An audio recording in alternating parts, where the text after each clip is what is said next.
슉 끼 슉 끼 요런 느낌이야. 쓸고 가 그냥. 먹으려면 먹든가. 좀 그런 짓을 자꾸 하는 거야. 빡치게 막. 근데 1550년대에 몽골 애들도 여기서 계속 깝죽거리는데 계속해서 왜구들이 튀어나옵니다.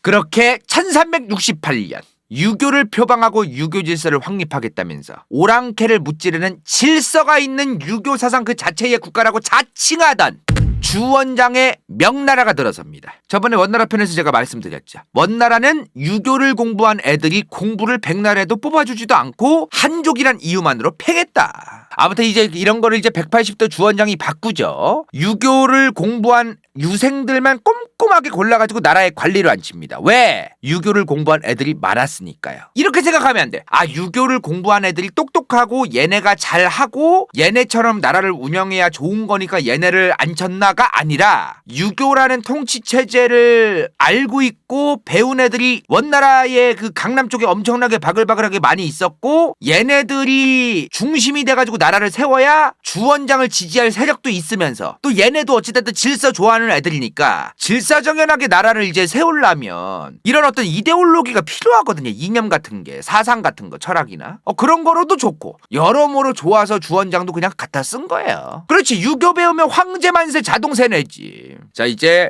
효도해라. 어른을 공경해라. 자식들 잘 가르쳐라. 이웃끼리 잘 지내라. 각자 맡은 일에 충실해라. 옳지 않은 일을 옳다고 하지 마라. 유교를 숭상하고 뭐 이런 것도 백성들한테 이제 에버리지로 이제 에듀케이션 교육을 시킵니다. 동시에 지압길에 방해될 것 같은 애들은 다 없애버립니다. 아, 근데 그거 아세요? 중국이 전통적으로 부처 시스템이 있어서 이게 중국의 전통적인 시스템이야. 3명의 재상이 있고 6개의 부처가 있는. 근데 여기서 주원장 입장에서는 다이렉트로 이 부처들을 관리하고 싶은 거예요. 자기가 이 6개의 부처를 다 자기 손으로 관리하고 싶은 거야. 근데 중간에 뭐가 꼽사리로 껴있네? 그래서 이 3재상을 없앱니다. 그리고 바로 6부를 황제 아래로 둡니다. 그리고 감찰, 사찰, 안기부나 뭐 중앙정보부 같은 그런 어떤 감찰기구 같은 거를 이제 만들어가지고 감시사에 만들고, 그리고 국경지역에, 명나라 이런 국경지역에는 일부러 자기 아들들 아니면 자기 친족들, 이 사람들을 싹 다 보내서 제후로 임명하고 왕으로 임명해가지고 관리를 하게 만들어요.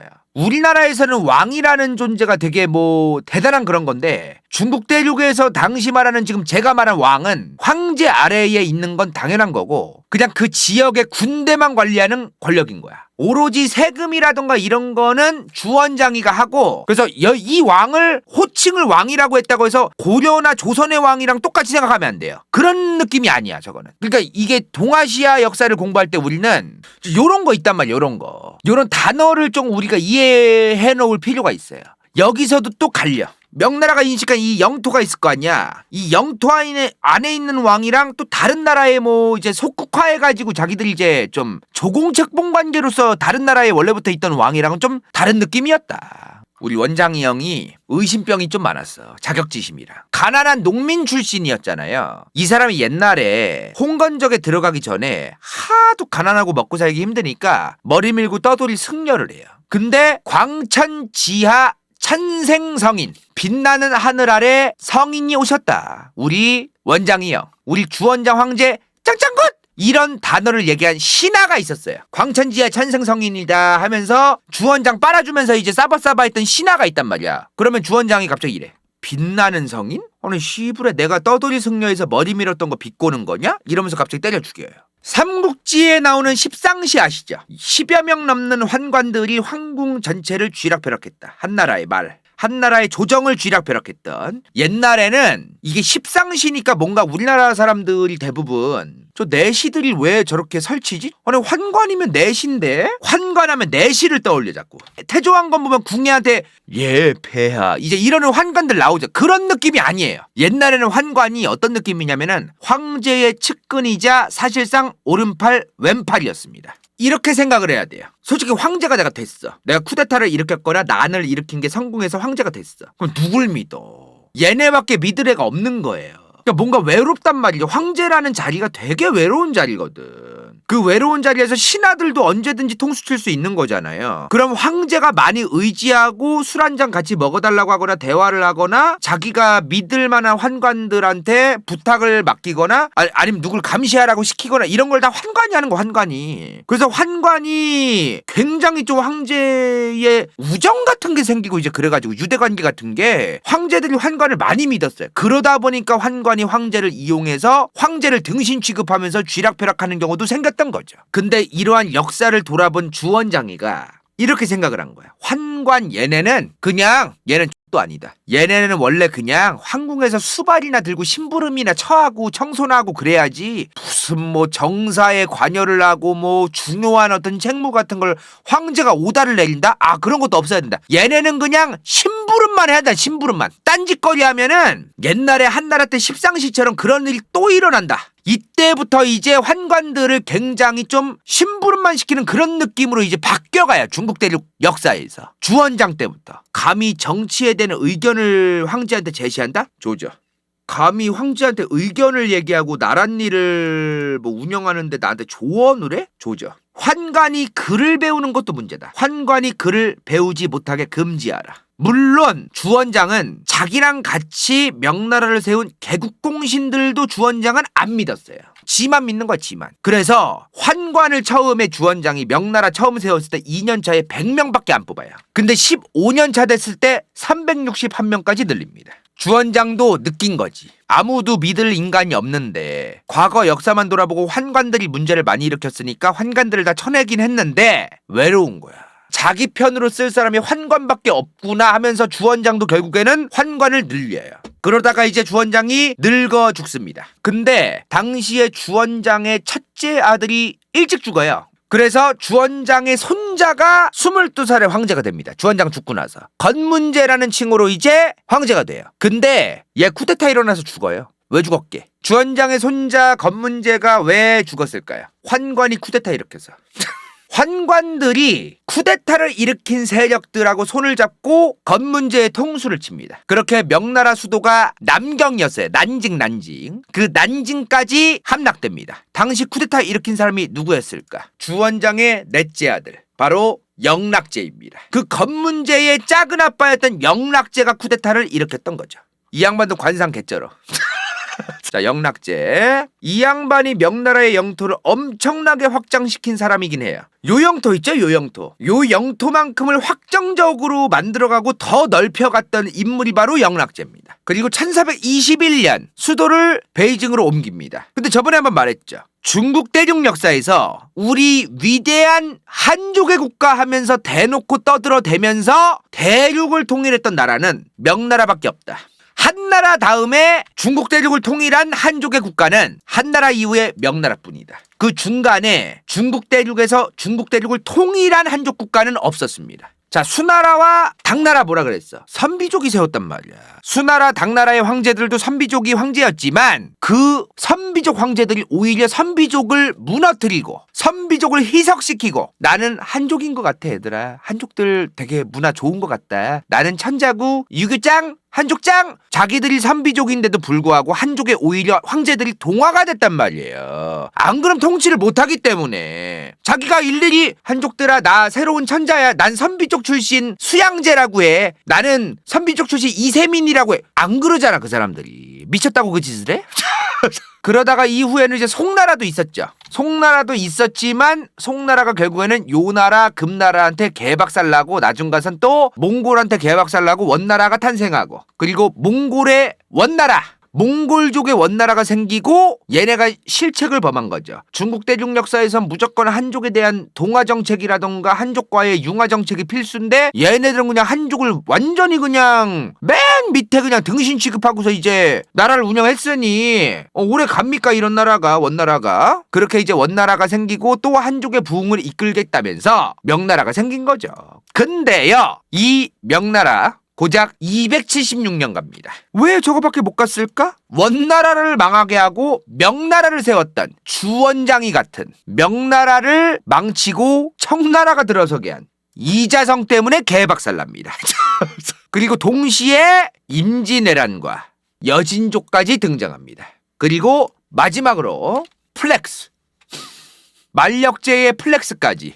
이 양반은 근데 파도 끝이 없는 양반이야 진짜. 거의 명나라 말에 이제 만력제 플렉스가 스노우볼 굴러가서 이 사람 죽고 나서 이제 몇 년 안 가서 망해요. 그럼 이제 뭐야? 명나라 말에 어떤 상황이 있던 거예요? 명나라 276년 갔던 게 명나라 말에 일단 첫 번째 임진왜란을 터진다. 그리고 여진족이 등장한다. 세 번째 만력제의 플렉스. 이렇게 흘러가는 거죠. 이미 근데 영락제 얘기할 것도 없어요. 이미 명나라는 주원장 죽고 나서부터 끝이 보이던 나라입니다. 사실은. 주원장 죽자마자 쿠데타 일으켜서 영락제라는 황제 튀어나왔다 그랬죠. 주원장이 분명하게 얘기했어. 본인도 외로워서 환관을 늘리고 환관의 필요성을 느껴서 환관들의 수를 늘렸으나 주원장도 영락제가 튀어나오면서 자기 세력을 키우겠다면서 환관들 어마무시하게 더 늘리고 풀어주고 또 권력도 주면서 자기 세력으로 키운 다음에 환관들의 부정부패가 시작됩니다. 영락제 때부터. 지 아버지가 주원장이 그렇게 예민하게 견제하려고 했던 환관들에 대해서 정작 아들내미가 쿠데타 일으키더니 지가 들려요. 이때부터 망조가 들기 시작했던 겁니다. 사람들이 영락제 하면 명나라의 영토를 어마무시하게 늘렸던 중국 대륙 역사에서 손꼽히는 정복군주다 뭐 이렇게 평가하는데 그러면 뭐 할 거예요? 껍데기로 존나 나라 크면은 좋은 거야 그게? 내부 단속도 못하면서 나라 뻥 튀게 하면 뻥 터져요. 나중에 풍선 마냥. 내부도 제대로 못하면서 나라 키우다가 망하게 한 게 영락제랑 다음에 걸륭제입니다.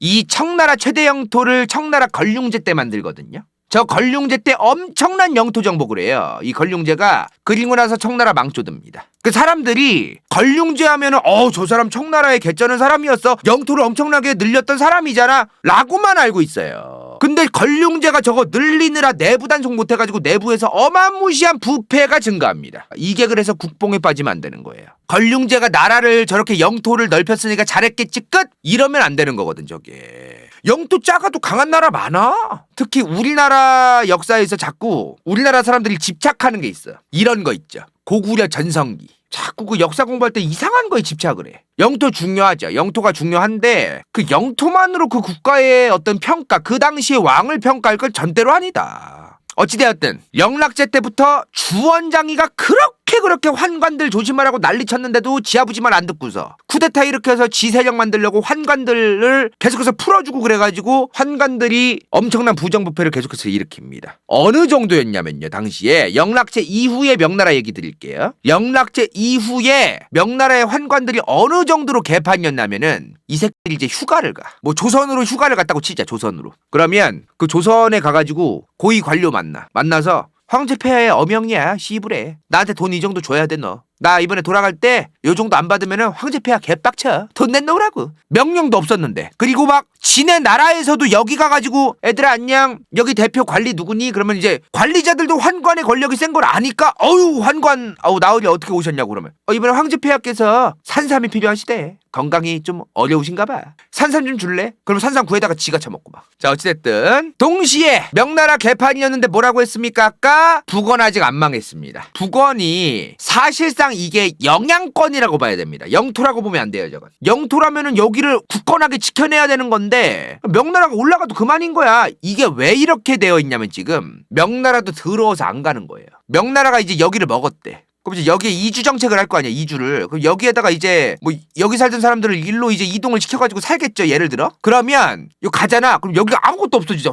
휑해. 사람 살만하고 조용해. 치안도 괜찮을 것 같아. 근데 여기를 먹자마자 갑자기 누가 와가지고 칼로 다 썰어내고 약탈을 하고 요로 가요. 여기를 요만큼 먹잖아. 먹었어. 그럼 갑자기 누가 또 와. 오고 요로 가. 계속 북원에 있던 수많은 유목민족들이 몽골 민족의 후예들이 와가지고 자꾸 괴롭히는 거야. 약탈하고. 나라로서의 어떤 그런 건 제대로 안 갖춰지고 이제 다 흩어졌어 이미. 근데 자꾸 저 국경지역에 와가지고 삽질을 하는 거야 쟤네가. 왔다가 튀고 왔다가 튀고 약탈하고 튀고 막 벌처짓을 그래 벌처 컨트롤을. 원래는 다른 나라들은 중앙정부만 박살내면은 되잖아 좀. 여긴 그게 안 돼. 그러니까 이 북원이 이미 망했고 중앙정부 다운 어떤 중앙정부도 이미 제대로 없는데 도대체 얘네는 어떻게 해야 되나 모르겠는 거야 이거를. 이게 영토가 아니라는 거야. 그래서 저 북원의 저 영향력권이라고 보고 북원의 어떤 그 유목민족들이 설치고 댕기던 어떤 그 말 타고 돌아댕기던 산책로의 범위다. 그렇게 봐야 됩니다. 1550년도에 임진왜란 터지기 한 40년 전이죠. 그죠? 1550년대에는 몽골 민족 부족들이 조금 합해져서 몇만 대군을 이끌고 베이징 코앞까지 와서 약탈하고 놀리면서 튑니다. 여기까지 와가지고 계속 먹고서 메롱! 한 몇 달 있다가 또 갑자기 몇만 명이 또 나타나더니 샥 실어내 막. 얘네는 영토 욕심이 없어. 슉! 끼 슉! 요런 느낌이야. 쓸고 가 그냥. 먹으려면 먹든가. 좀 그런 짓을 자꾸 하는 거야. 빡치게 막. 근데 1550년대에 몽골 애들도 여기서 계속 깝죽거리는데 계속해서 왜구들이 튀어나옵니다. 왜구가 여기만 있던 게 아니죠. 여기도 기어 올라오죠. 그거 아시나요? 일본은 왜구를 굉장히 체계적으로 관리했었습니다. 왜구가 뭐냐면 해적질하던 도적대 같은 일본 세력이잖아요. 근데 이 무지몽매하고 무식한 것들을 이용해서 일본의 성주들, 다이묘들은 얘네들이 노략질한 거로 지들 돈을 벌었습니다. 그래서 다이묘들이 얘네들을 체계적으로 가지고 놀던 거예요. 왜냐? 뭐 여기서 돈 벌 구석 더 있습니까? 명나라 여기 가서 삥 뜯어 오고 조선에서 삥 뜯어 오고 그게 오히려 돈 더 잘 되지 않을까요? 외화 벌어와야지. 외화. 일본 왜구들이 고려 말에도 등장하죠. 이성계랑 최영이 왜구가 계속 설친다고 막 드라마에서도 얘기하잖아. 한반도 남쪽에서 지금 왜구들이 자꾸 설치고 댕겨가지고 그 유동근 아저씨가 아지발도 이 갓나 새끼 막 이러면서 이제 간다고. 알잖아. 아지발도 같은 애들 막 그 왜구들. 그거 아시죠? 일본의 전국시대. 이게 일본의 전국시대 지도입니다. 1467년에서 1573년까지를 일본의 전국시대라고 중론으로 봐요. 뭐 사람마다 얘기가 조금씩 다르다는 얘기죠.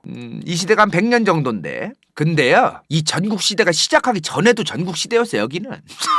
도요토미 히데요시 죽고 나서 이제 도쿠가와 이에야스를 시작으로 메이지유신까지 갔던 그 평화로운 시기, 그게 에도 막부잖아요. 그 에도 막부 전에도 뭐 무로마치 뭐 막부도 있고 뭐 이 막부가 여러 개 있었어요. 근데 그때도 지들끼리 통수 존나 치고 쪼개지고 또 싸우고 난리가 있어서 가마쿠라까지도. 그래서 굳이 얘기하자면 이때 전국시대라고 하지만 그때나 이때나 별 차이는 없다. 자, 어찌됐든 이 일본의 전국시대가 뭐냐면요, 짜잘하게 다 쪼개져서 일본판 춘추 전국시대다 해서 전국시대입니다.